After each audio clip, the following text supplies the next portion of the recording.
大家好呀，我哋又見面啦。10秒，一個人就咁喺你眼前消失，連求救都冇機會。搜救隊用晒啲咩水下機器人啊、聲呐啊，將成個東灣海灘翻咗3遍。結果呢，連條頭髮絲都揾唔到。但第二朝日出嗰陣，佢企喺水底望住岸上嘅你。嗰一晚係農曆7月初1，長洲東灣泳灘氣壓低到好似個天就快冧落嚟咁，濕熱悶焗海，風一嬲住你，成身黐立立，就係呢種鬼月特有嘅窒息感。陳子昂帶住佢個直播團隊租咗間海邊民宿，準備挑戰東灣猛鬼。傳說佢哋鬼仙信邪，佢哋就係唔信嗰隻陳子昂。專門周圍去探險嘅博主，幾十萬粉絲，跟住佢越邪佢越興奮。今次佢帶住4個成員，一個攝影師，2個助手，仲有一個叫阿欣嘅女成員。你估邊個會出事？就係佢阿欣。鏡頭前面第一個消失嘅人，民宿老闆係個阿婆，見佢哋拎住器材走入嚟，眼神古怪，只係冷冷講咗句：入夜唔好入水。陳子昂笑住應承，轉頭就同團隊講：今晚就喺東灣沙灘直播，要打破呢個禁忌。夜晚8點，天全黑，月光都俾雲遮住，直播開始彈幕刷到飛起。陳子昂一邊行一邊介紹東灣傳說，話呢度水底有條暗流叫地獄門，專門抓交替。觀眾興奮到癲，叫佢哋落水試試。阿欣貪玩，着住比堅尼滑落去浸下腳算數。攝影師將鏡頭對準佢，距離岸邊只不過5米水深，最多到胸口。阿欣踢住水，笑住同鏡頭揮手。突然佢個笑容僵住咗，好似俾咩嘢扯住腳踝，成個人向下一沉。佢雙手亂撥，嘴巴張開，但發唔出聲。鏡頭只拍到一串急速嘅氣泡，啵啵啵，然後靜晒。整個過程10秒都唔夠。陳子昂愣咗2秒，先識得大叫：救人啊！助手衝入水，但水面已經恢復平靜，好似咩都冇發生過。觀眾炸晒彈幕，瘋狂殺死咗人報警。民宿老闆阿婆企喺陽台上，手裏專住一串佛珠，口中念念有詞。半個鐘之後，搜救隊到咗，帶住水下機器人、聲納嗰啲專業設備，將東灣那片海域翻來覆去咁掃，但係掃咗3片，海底清清楚楚，乜嘢都冇。隊長面都青晒，話水底能見度唔差，如果有屍體，死人都應該睇到林默就企喺岸邊。佢係嗰個前調查記者，因為報道過一單無法解釋嘅溺斃案，搞到事業盡毀，帶住心理創傷嚟長洲療養。佢親眼目睹阿欣沉落去嘅過程，覺得唔對路。嗰種速度，嗰種無聲唔似普通溺水。佢同搜救隊長講：不如等天光再搜。隊長搖頭話：就算天光都係一樣，海流會沖走一切。但林默心入面有把聲同佢講：今晚海床底下一定藏住啲嘢。搜救隊到咗嘅時候，東灣海灘已經俾人圍到實一實，警車、民政處、消防，連休班嘅漁民都嚟齊。陳子昂個直播團隊個個面青青坐喺沙灘上，鏡頭仲開住，但已經冇人敢講嘢。你知唔知嗰種感覺？就係成百對眼望住個海，但海面平靜到好似乜嘢都冇發生過咁。搜救隊即刻落水，用嘅係最先進嘅水下機器人。嗰部嘢唔係普通貨色，配住聲呐掃描，可以穿透渾濁海水，精準鎖定1米範圍內嘅異樣。隊長話，就算係一條死魚都逃唔過佢對眼。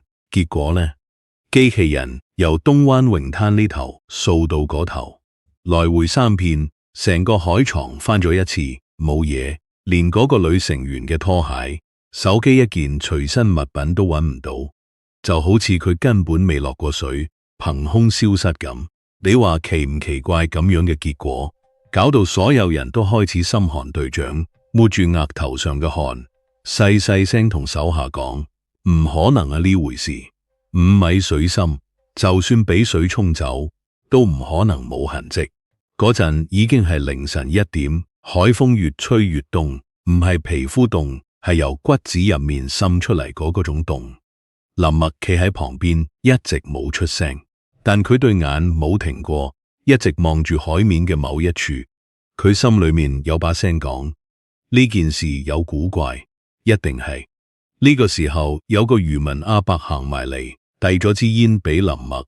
林默接住點着個阿伯，望住海講咗一句說話：海底有門，你哋守唔到噶。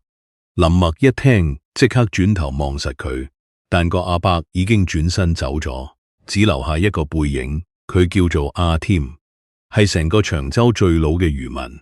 平日唔多嘢講，但村入面個個都知佢手上有本舊到發黃嘅冊仔，裏面畫住嗰啲古怪符號。搜救持續到凌晨4點，隊長決定暫停，等天光再搜多次隊員逐個上岸。個個都累到講唔出嘢，但更加重嘅係心頭嗰份壓迫感。有人喺開始話係唔係撞到嗰樣嘢，旁邊即刻有人喝止，唔好亂講。但係你望住班漁民嘅眼神，佢哋係信嘅。呢個世界有啲嘢你唔信，唔代表佢唔存在。就喺黎明前最黑嗰陣，大概4點半左右，海面突然起咗一陣漣漪，唔係大風颳起嗰種，而係好似有嘢由水底升上嚟，輕輕推咗一下。林默企喺岸邊，佢睇得好清楚，海面中央有一圈極細極細嘅波紋，慢慢向外擴散。佢心入面即刻彈起一句唔對路，肯定有嘢，但佢冇出聲。只係死死望住嗰個方向，天就快光啦。第二朝天光得特別早，或者唔係早，而係成個東灣根本就冇人瞓得着。搜救隊嘅船仲泊喺岸邊升，巴屏幕閃住綠色嘅光，畫面上乜嘢都冇。隊長企喺船頭，對住對講機講咗句，收隊語氣好平，平到似機械咁。佢哋搜咗3個，用埋水下機械人，將成個海床由頭到尾掃咗3次，連條魚都數得出喺邊個位游過，但係一個人嘅影都冇。林默坐喺民宿嘅露台望住個海，佢心入面有種好唔舒服嘅感覺，就係嗰種你明明知道有嘢唔妥，但講唔出邊度唔妥嘅感覺。佢睇過太多單案，知道如果一個成年人喺淺水區沉咗落去，冇可能完全消失，除非佢根本冇浮過上嚟。就喺呢個時候，岸邊有人尖叫，唔係好大聲，係嗰種哽住咗，想嗌又嗌唔出嘅聲。林默定轉頭，見到一個阿婆指住海面，隻手震到好似風中嘅枯枝咁。佢順住阿婆嘅手指望過號一望，個心即刻寒晒。陽光打喺海面上，光線穿透咗大約2米深嘅水，清清楚楚照出一個人影。佢企喺水底，成個身體直一直，好似一支標槍插咗喺沙入面，雙手微微垂喺伸出球，微微昂起，唔係望住海面，而係望住某個方向，好似喺度等人接佢咁。搜救隊嘅人全部呆咗，隊長拎起對講機，手指頭刀咗幾次都刀唔到掣。因為佢哋好清楚嗰個位，正正係尋晚用機械人掃過3次學勤令，空無一物嘅區域，冇可能呢3個字喺每個人個腦入面反覆彈出嚟。但眼前嘅畫面就係咁實在。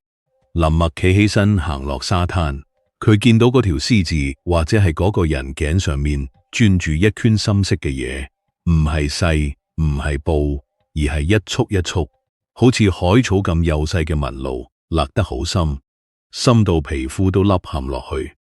法醫後尾會話嗰啲係勒痕，仲有唔係普通溺字嗰種掙扎造成嘅痕跡。但嗰個時候，林默只係諗到一個問題：如果佢一路都喺嗰個位，點解尋晚搜救隊用晒所有科技都睇唔到佢？如果佢係今朝先出現，咁佢由邊度嚟呢個問題，冇人答到。但林默知佢一定要揾到答案。佢望住水底嗰具直立嘅屍實體，突然覺得佢唔係俾水浸死嘅，而係俾水留住咗。如果你係林默，見到呢一具企喺水底等你嘅屍字體，你會唔會繼續查落去？由嗰日起，林默就瞓唔着，佢腦海入面不斷重播嗰幕女仔落水10秒冇咗第二招，屍實體企返喺度。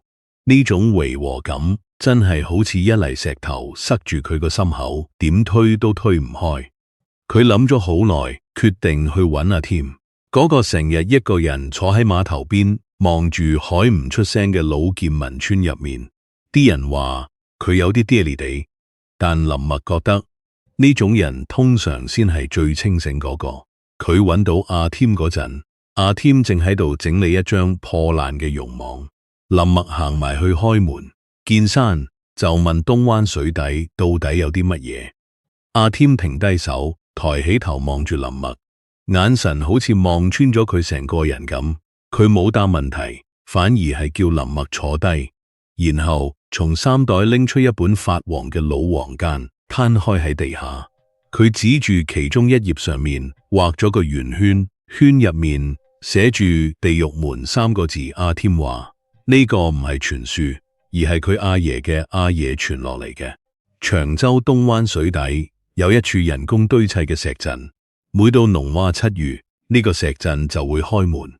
點樣開門？就係潮汐漲到最高位嗰陣，石陣嘅罅隙會噴出一啲混墮嘅氣泡，好似底下有嘢喺度唞氣咁。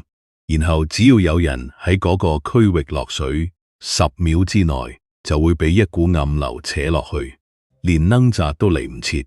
林默聽到呢度背脊已經開始發涼，佢問阿添：呢啲係咪即係抓交替？阿添搖頭話唔係。佢話傳統講嘅抓交替係水鬼要拉人落水頂替自己，然後先可以投胎。但東灣呢件事唔同，水底嗰啲嘢唔係想揾替身，而係喺度數人，數夠咗一個數就會開一次門，然後將啲人嘅靈魂鎖喺石陣入面，永遠唔放。林默心跳加速，佢問點解要咁做？阿添冇答，反而係從船墾底拎出一個生滿銅殼嘅殘舊木盒，打開，入面係幾頁殘缺不全嘅古籍，紙已經黃到就嚟爛，但上面嘅字仲隱約睇得出，畫嘅係一組石陣骨構圖，仲有一個圓形物體，旁邊寫住同能咗2個字。阿添話呢本就係鎮水秘籍嘅殘頁，幾百年前長洲東灣曾經發生過一次大海暴海難，死咗成條村嘅人。之後村民為咗保住條村，請嚟一個道士喺水底砌咗呢個石陣，再喺石陣中心嵌咗7個銅鈴，用嚟鎮住海裏嘅怨氣。但問題係銅鈴鎮得住怨念，同時亦都會吸近更多嘢過嚟。林默望住嗰幾頁殘頁，再諗起尋日水下機器人掃咗3次都揾唔到屍字體嘅事，佢開始覺得呢個世界可能真係有啲嘢係科學解釋唔到嘅。阿添最後同佢講咗一句：你記住夜晚唔好望海，因為你望海嗰陣，海底嗰啲嘢亦都喺度望住你。林默離開阿添嘅船屋，行出海邊。呢個時候天色已經開始暗落嚟。海面平靜得好唔尋常，連浪花都細到幾乎聽唔到。佢企喺沙灘上，望向東灣遠處嘅海平線，嗰個方向就係陳子昂直播團隊出事嘅位置。佢心入面有個好強烈嘅預感，呢件事絕對唔會就咁完。如果想知林默下一步會發現乜嘢，不妨喺留言區講低。如果你係佢，你會唔會選擇繼續查落去？林默從阿添屋企返到民宿之後，成個人挨喺床頭，對住天花板發咗一陣。佢手上揸住嘅就係陳子昂劇組留低嘅直播錄影，1節15分鐘嘅原片，未剪輯未處理。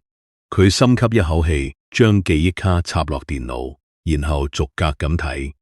畫面開頭係傍晚，東灣海灘嘅天色暗得好快，鏡頭對準海面彈幕，喺屏幕右邊刷刷咁過。個女成員叫阿晴，着住一件熒光粉紅嘅泳衣，嘻嘻哈哈咁同鏡頭揮手。岸上有人叫佢唔好行咁出，佢回頭笑咗一句話：5米之嘛，怕咩啊？然後佢轉身背向鏡頭，一步一步向水中間行過去。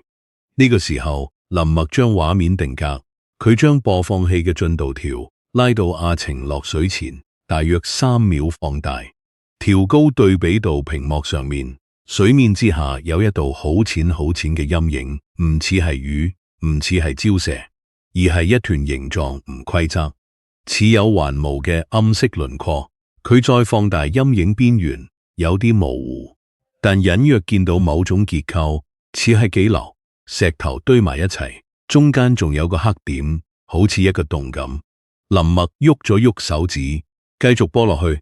阿晴落水嗰一剎那，鏡頭震咗一下，然後畫面入面就只剩低一圈漣漪。佢嘅頭部同肩膀迅速消失，雙手拍咗2下水面之後，氣泡一串急速嘅氣泡由水底湧上嚟，由密變縮，再變到徹底冇聲。成個過程你數住啊，由腳踭掂水到最後一粒氣泡消失唔夠10秒。林默將音頻軌單獨抽出嚟，用軟件做咗一次頻譜分析。正常嘅海浪聲係列均勻嘅白噪音，但喺阿晴沉沒前後背景入面有一個極低頻嘅嗡嗡聲，頻率低到幾乎聽唔見，但儀器顯示得好清楚，大概係30赫茲，持續咗大概8秒，然後同氣泡一齊消失。佢將呢段音頻同阿添之前錄音筆入面錄到嘅同鈴聲做對比，波形圖上嘅峰值走向幾乎一模一樣。佢再睇多次畫面，呢一次佢用慢速播放，由1秒拆成24幀嚟睇。喺阿晴頭部沉落水之前嘅一幀，佢見到佢個口微張，好似想叫，但聲帶冇發出任何聲音。然後係佢嘅左手突然向下扯咗一下，動作好快，快到正常速度下根本睇唔到。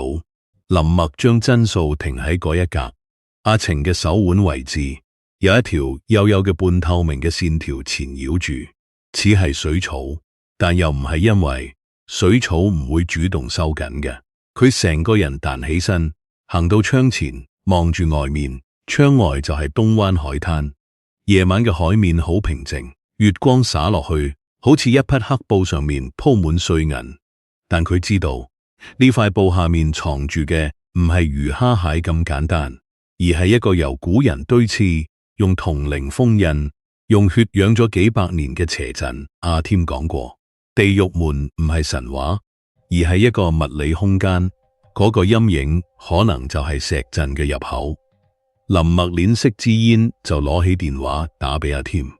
電話接通，佢只講咗一句：我決定聽日正午落水，你幫我準備裝備。阿添沉默咗幾秒，然後講：鈴響之前上返嚟，記住你唔好掂任何一個鈴。林默掛線坐低，再次打開直播錄影。佢將畫面定格喺阿晴落水前嗰一幀水面下嗰團陰影，黑影正中央有一點微光，閃咗一下係金屬反光。佢心入面有個聲音同自己講：海底有嘢等緊我咁樣諗法。嗰一日，林默終於決定落水。佢已經睇咗成晚直播錄影，逐幀逐幀咁分析，終於發現咗一個細節：女成員落水前，水面下有一道唔規則嘅陰影，形狀好怪，似係一排排列整齊嘅凸起物。佢心入面有個直覺，嗰啲陰影唔係礁石，而係人造嘅嘢。第二日中午，林默去租咗套潛水裝備，仲特意揀正午落水。呢個時候光線最好能見到，會高少少。佢冇叫任何人幫手，只係一個人撐住艇仔，慢慢畫出東灣海面好平靜，陽光曬落嚟，水波閃爍，你根本諗唔到呢片咁靚嘅海灘底下可能藏住乜嘢恐怖嘅嘢。林默咬住調節器，反身落水，一浸入水裏面，整個世界即刻變咗光線暗落嚟，只聽得見自己呼吸嘅咕嚕聲，一下一下好規律，但好快佢發現咗唔妥。照計正午落水能見度點都唔會太差，但呢度嘅水異常渾濁，好似有層淡淡嘅霧霾懸浮喺度，陽光根本打唔到底。佢繼續向下潛，大概潛到7米左右，腳底終於踩到嘢，唔係軟綿綿嘅沙地，而係硬邦邦凹凸不平嘅石塊。林默蹲低身，用手撥開表面一層薄薄嘅泥沙，露出下面嗰啲石塊嘅真面目，全部都係不規則形狀，有大有細，明顯係人工堆砌出嚟嘅。有啲石塊上面仲有打磨過嘅痕跡，雖然生滿青苔同藤壺，但睇得出唔係自然形成。佢愈睇愈心驚，呢個唔係普通嘅亂石堆，而係一個結構，石塊之間咬合得好緊，好似故意砌成某種圖案。林默嘗試沿住石陣嘅邊緣游，發現呢個石陣範圍好大，一直向住深水區延伸，好似永遠冇盡頭咁。突然，佢眼角瞄到石縫裏邊有樣嘢反光，林默心一緊，伸手去黐翻出嚟嘅，竟然係一部手機機殼，已經泡到發白，屏幕碎裂，但係隱約仲睇到背面貼住一個卡通貼紙。佢認得呢張貼紙係陳子昂團隊直播嗰陣，女成員手上攞住嗰部手機在身，仲有一串項鏈，一個銀嘅吊墜，同一條兒童用嘅塑料手帶。林默手心開始出汗，因為佢知道呢啲物品唔會無端端出現喺呢度。佢繼續向前游，繞過一塊特別大嘅石塊。呢個時候，佢見到個樣最令佢頭皮發麻嘅嘢，喺石陣最深處一塊長方形嘅石板上面，嵌住一個銅鈴，銅鈴拳頭咁大，表面生滿墨綠色銅鏽，但由於長期被水流沖刷，鈴身上面嘅花紋仲隱約可見，鈴口係朝下嘅，底下係一個深不見底嘅黑洞，好似專門為咗接收海潮震動而設計。林默浮喺原處，屏住呼吸望住個銅鈴，佢知道自己已經揾到關鍵證據，但呢個時候一股潮水突然湧過嚟，鈴身輕輕震咗一下，發出一聲極低沉、極深遠嘅嗡鳴，透過海水直接傳入林默嘅耳膜。霎時間，佢眼前開始模糊。如果你係林默見到水下嗰啲銅鈴，明知可能會引嚟幻覺，你會唔會繼續潛落去？林默伸手嗰陣，佢自己都冇諗過會咁樣，就係輕輕掂一掂個銅鈴表面生滿青苔，指頭一碰，潮水剛好湧過鈴身，發出嗡一聲，低沉到似係從地底傳上嚟。嗰一陣震動，唔係耳仔聽得到嘅，係骨頭發麻嗰種。就喺呢個洗潮四周嘅水突然暗落嚟。原本仲有啲黃昏光線透入嚟，一下之間好似俾人熄咗燈。林默話佢見到沙底開始喐一啲白色嘅似係手指嘅嘢，由沙裏面慢慢伸出嚟，一隻、兩隻、三隻，多到數唔清。佢話嗰啲手慘白到近乎透明，指甲好長，嵌住黑色嘅泥沙，就咁樣喺水底輕輕擺動，好似水草一樣。但又係向住佢嘅方向伸。林默話佢當時即時想游走，但身體唔聽使，個銅鈴仲係震緊，呢個聲音好似有重量咁壓住佢，等佢每一個動作都慢咗幾拍。佢話嗰陣自己個腦入面突然好多畫面，閃過一個女仔嘅臉泡到發脹，眼珠突出嚟望住佢，一個小童嘅手揸住佢腳圍，仲有好多佢唔認得嘅面孔，個個都喺度開口，但冇聲音，只係嘴一張一合，好似喺度叫佢個名。林默咬住個呼吸器，逼自己數數1、2、3，數到7嗰陣，佢用力踢水，終於掙脫咗呢種麻木。佢話佢向上浮嗰陣，低頭望落去，見到沙底嘅手仲係喺度伸，但慢慢縮翻入去，好似從來都冇出現過。佢上到水面嗰陣，成個人震晒，連除面罩都除咗幾次先甩到。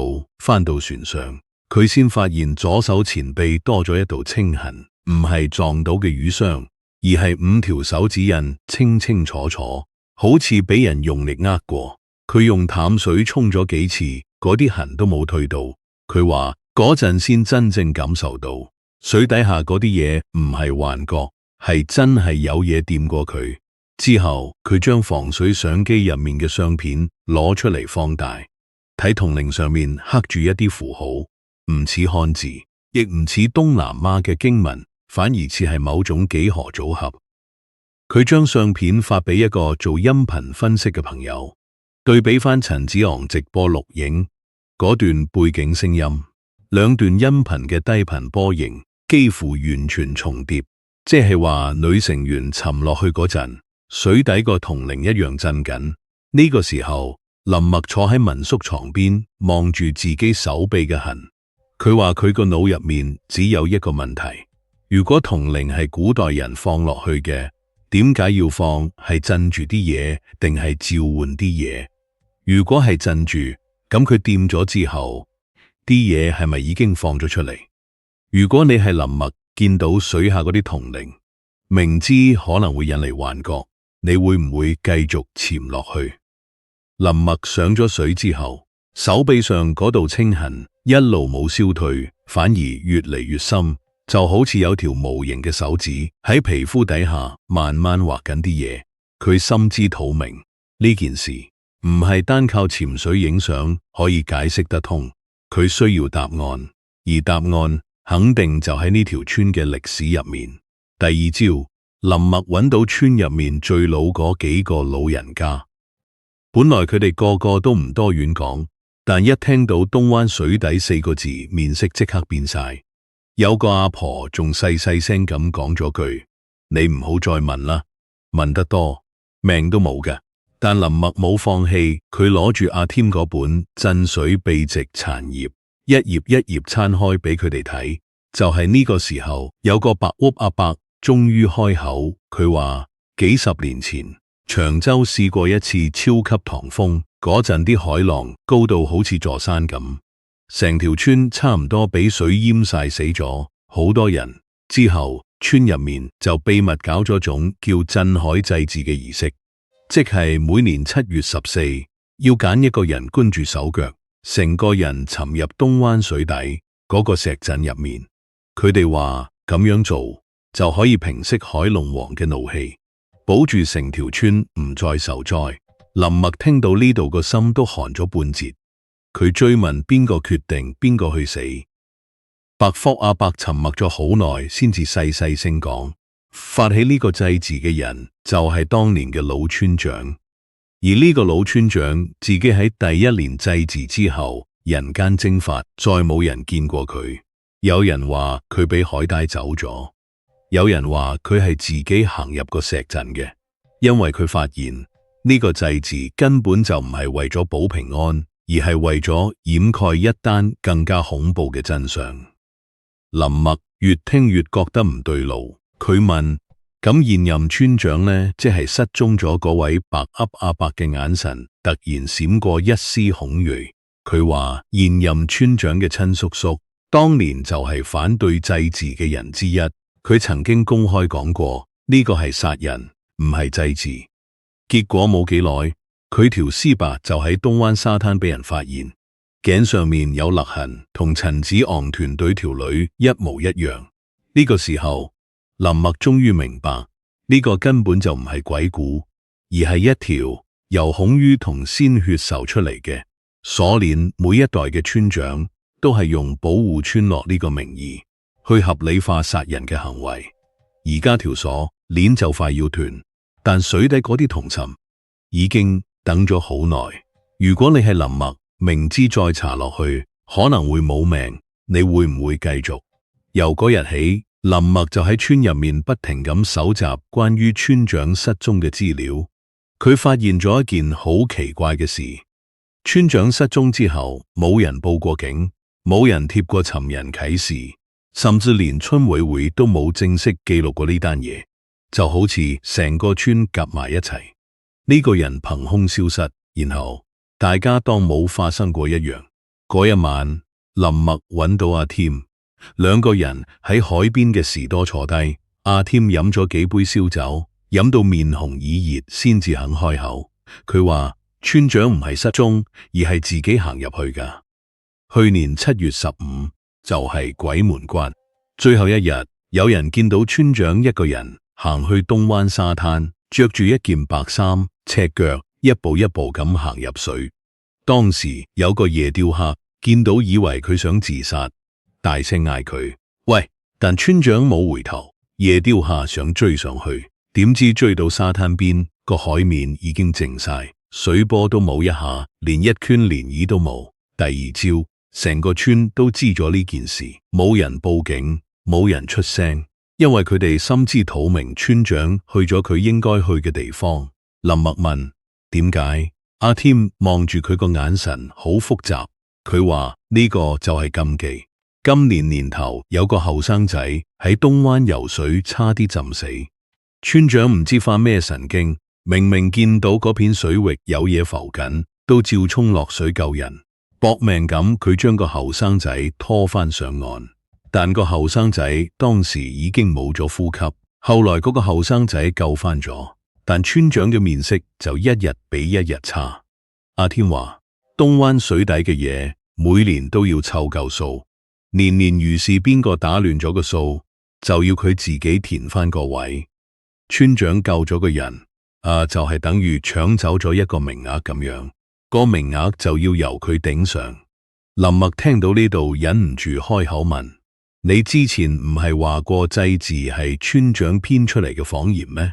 阿添冇出聲，只係低頭飲酒，飲完一杯又一杯，過咗好耐好耐，佢先至講咗一句：有啲嘢就算係謊言，講咗幾百年就會變成真相。你分唔清邊句係真，邊句係假。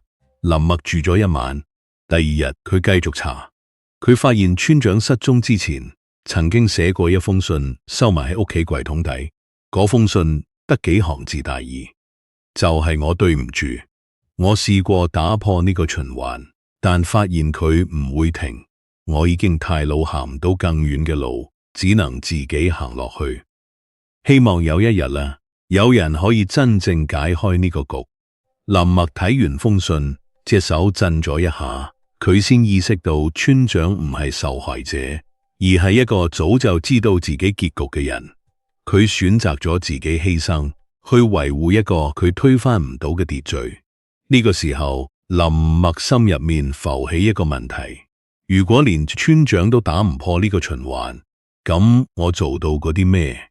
如果連一個用成世去對抗呢個傳統嘅人都要屈服，咁我哋呢啲外人又憑乜嘢去改變呢個世界？就係呢個問題會一直擋住佢唔放。由嗰日開始，林默就冇停過思考水下嗰啲銅鈴到底係乜嘢。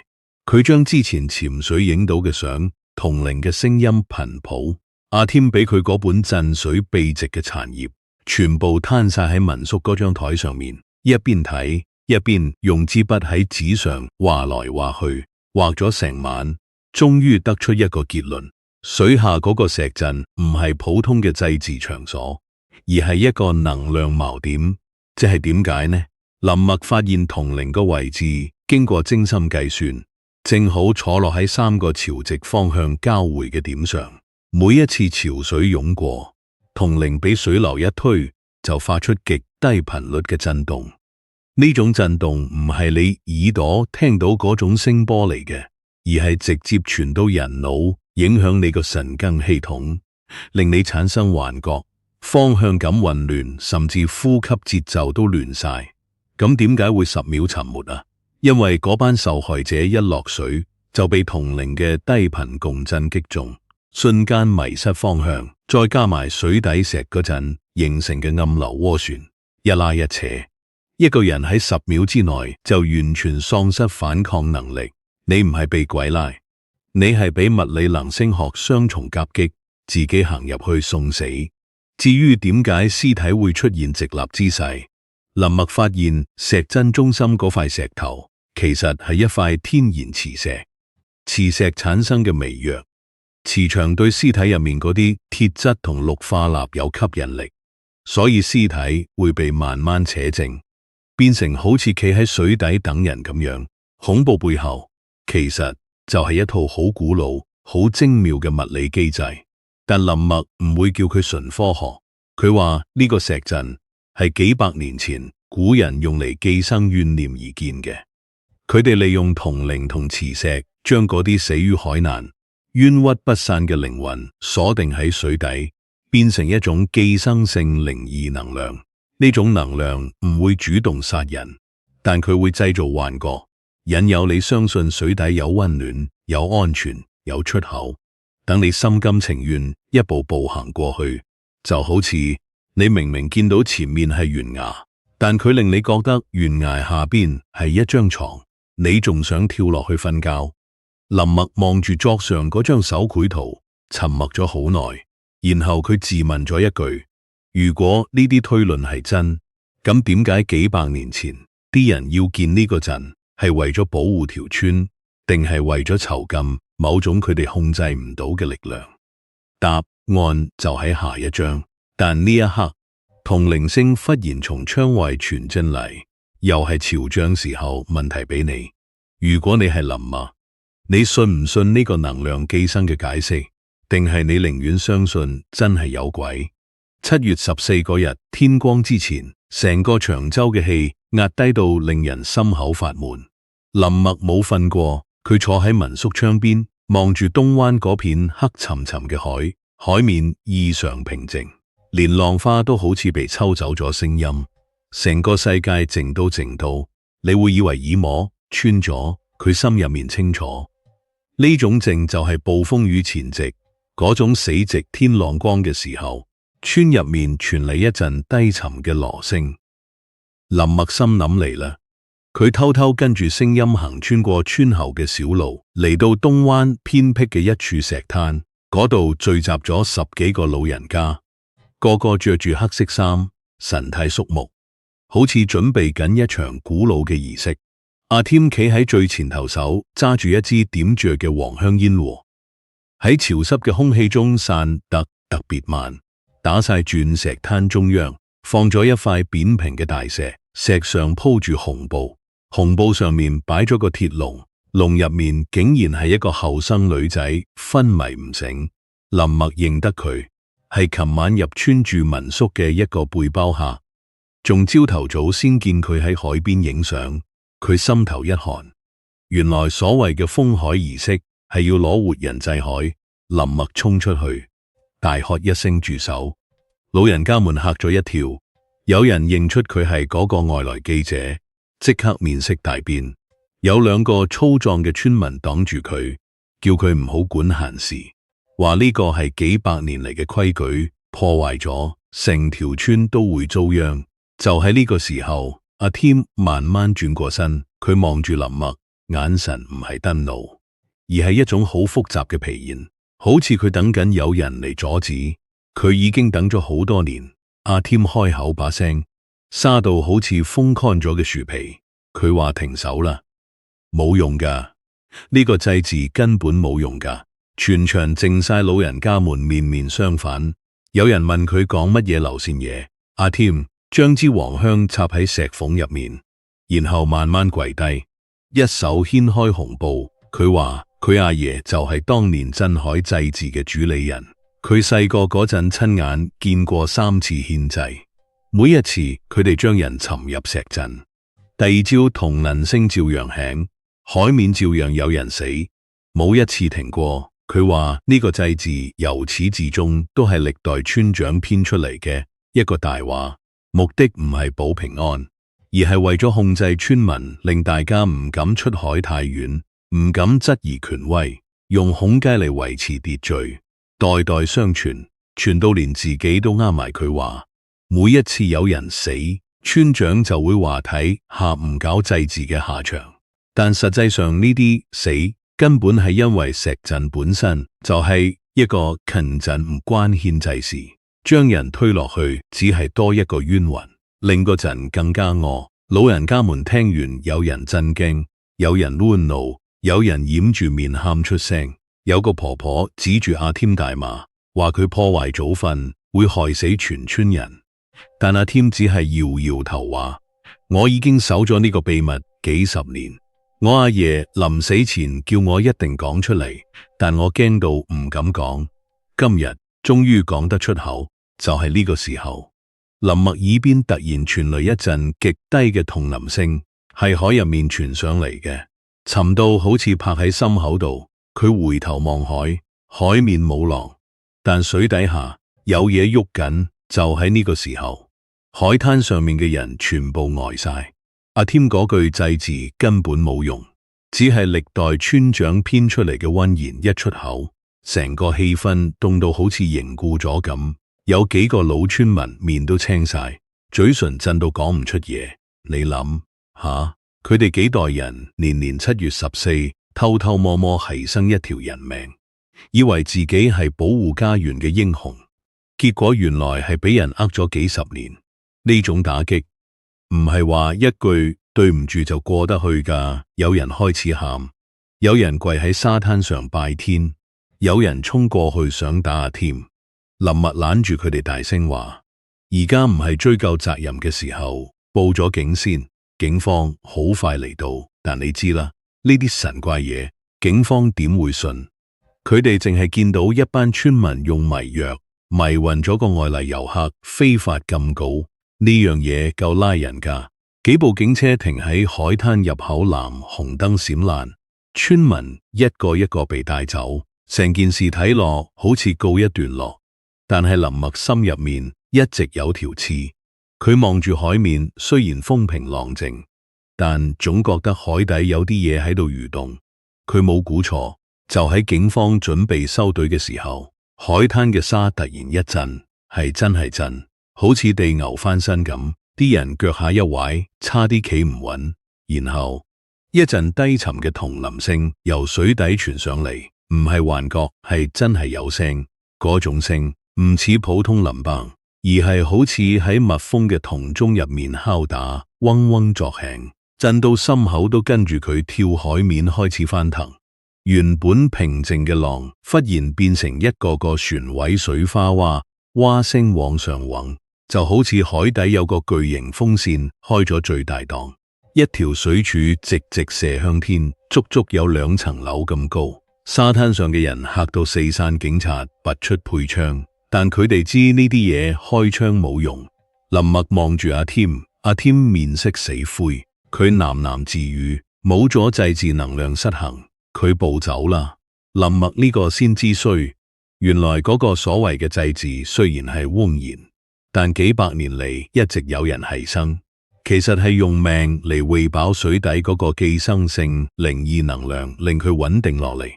而家突然斷咗供品能量，好似一隻過咗好耐嘅野獸開始瘋狂反噬。呢個時候你話點算？報警解決唔到，科學解釋唔到，民族傳統又俾人拆穿咗。林默望住阿添，阿添望住海面，佢兩個心入面同時浮現出同一個念頭，唯一仲有機會壓制呢個能量嘅方法，就係阿添保存嘅嗰本鎮水秘籍。但係阿添之前講過秘籍記載嘅封印法，要喺漲潮時分喺石陣中心位置用活人嘅血畫陣。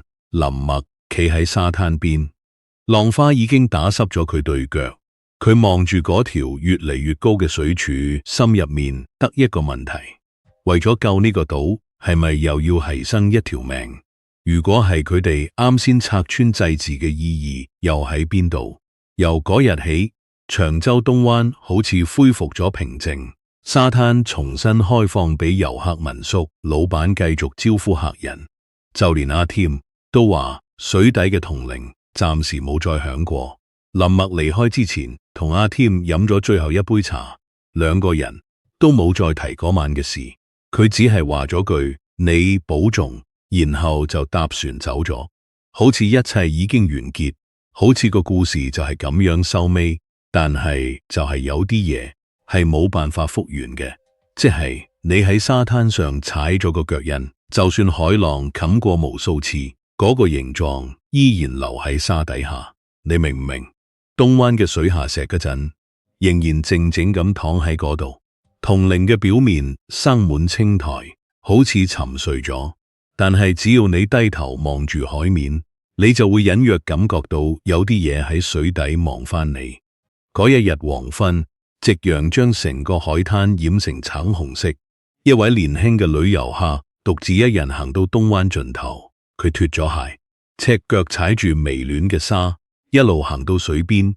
海浪輕輕拍打佢嘅腳踝，冰涼嘅觸感凍到佢打個冷震。佢低頭望住自己雙腳，就係呢個時候，鏡頭捕捉到一個極細微嘅細節，佢腳踝上有一道淺淺嘅青色勒痕，好似被乜嘢纏繞過咁樣。